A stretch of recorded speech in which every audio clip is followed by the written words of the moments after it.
Welcome to the first mayoral debate hosted by Steam and Mud.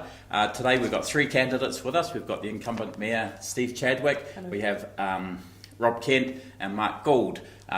We only had space for three people in the debate, so we picked you three because you are the three incumbent councillors and already been elected to the council, so we figured you're the top three. A lot of what we've heard about during the campaign, and we've been doing all these videos with all the candidates and stuff, there's been a lot of negativity around what's gone on in the past 3 years. So Rob, I'd like to start with you and just say, in the past 3 years in council, what's something positive which has been achieved? What's something positive that's been achieved? I have to stop and think. While you're thinking, we'll go to Mark. Mark? At least most of the councillors have got on together and we've been able to do a lot of council work. I know some of it has been behind closed doors, but that's just unfortunate because some of the information is quite sensitive. Mm-hmm.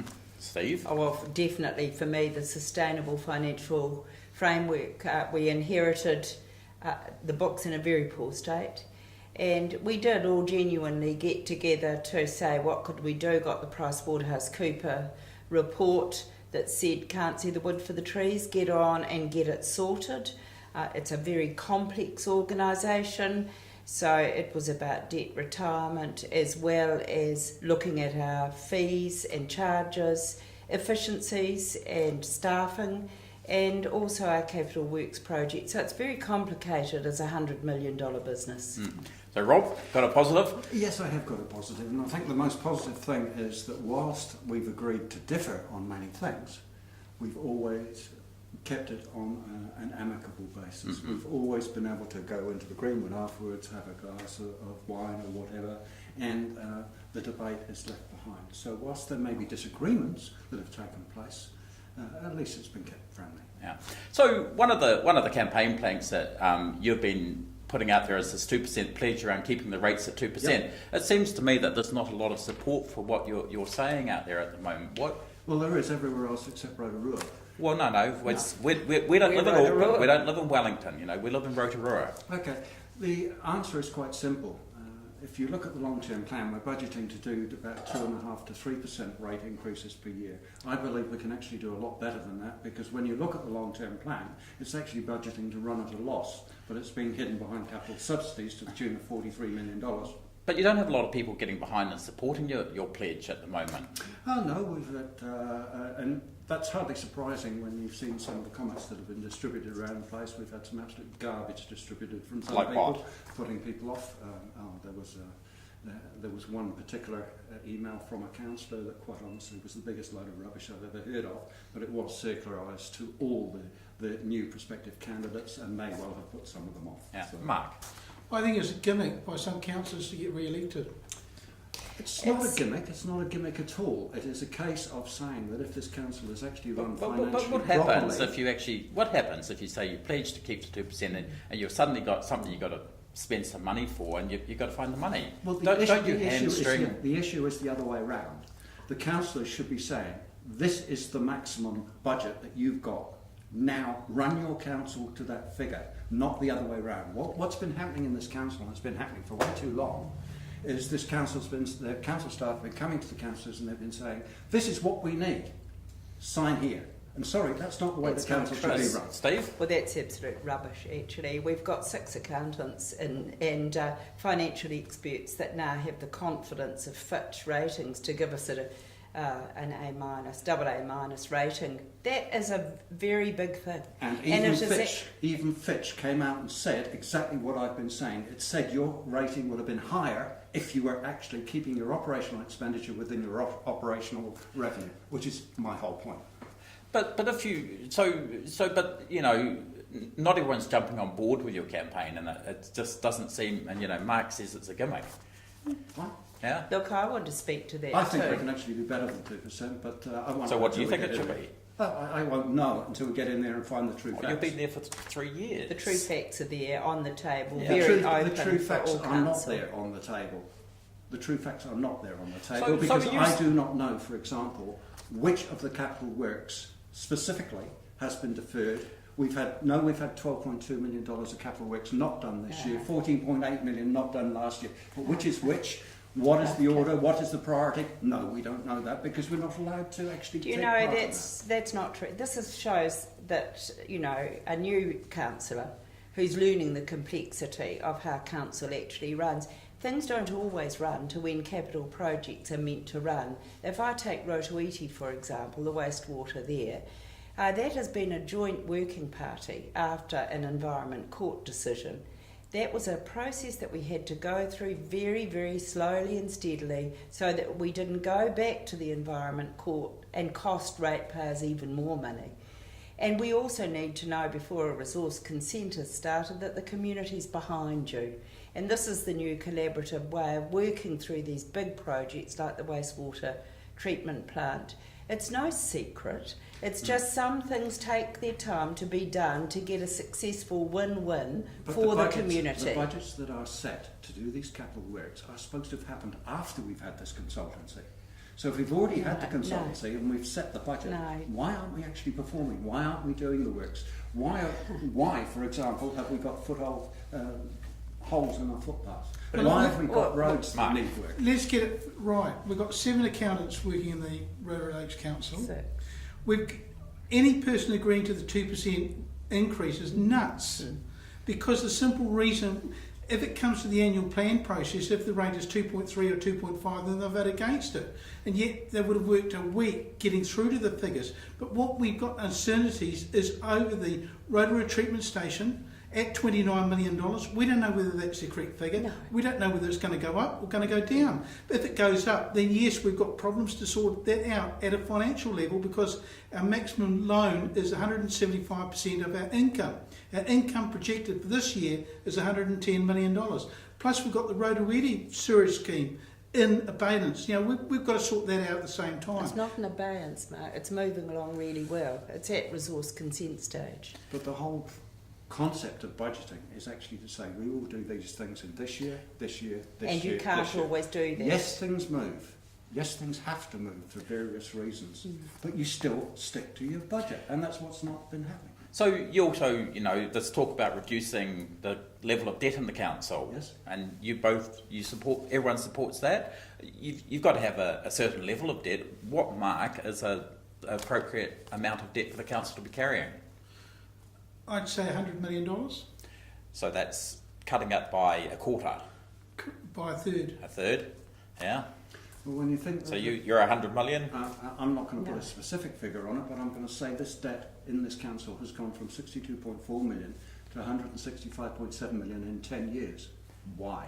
And the answer is because this council has been running operationally overexpending, and that's why the debt's got to where it's at. I think that's a so fair if cop. we actually fixed that, it was the fact it wasn't this council. No, the previous. It was previous councils were running out of control. They were actually heading off each other. So the past 3 years, the council has been good at getting the issue under control compared to where it was previously. Yes, the brakes have gone on, and but you want to see it come down. We've actually averted still some money being wasted. Management. Could I just speak to the 2% rates? It is a pure political stunt, and you go on the internet, you find this is what they're doing in Auckland, and it's getting some credibility from their pro-democracy group, actually, funnily enough, which has moved into our district on some other issues that make me feel distinctly uncomfortable. So they say 2%, it's a feel-good. Look, our previous council kept rates artificially low at 0.99%. That felt good.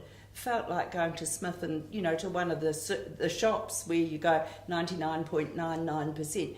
It was a cop-out. It wasn't right. It didn't reflect the level of infrastructure spend that you needed in a community. And now we've got growth, we must also invest in infrastructure spending. So it's a balancing act between retiring debt and debt, even in our long-term plan, it comes down to 146 million.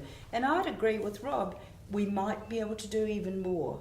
And that's where, for me, I'm not nervous of regionalisation of CCOs. Mm-hmm. If we can prove to our community that we get a better, effective and efficient service at a lower cost to the ratepayer, and they say, yes, I'm happy to consider it. Yeah. Okay.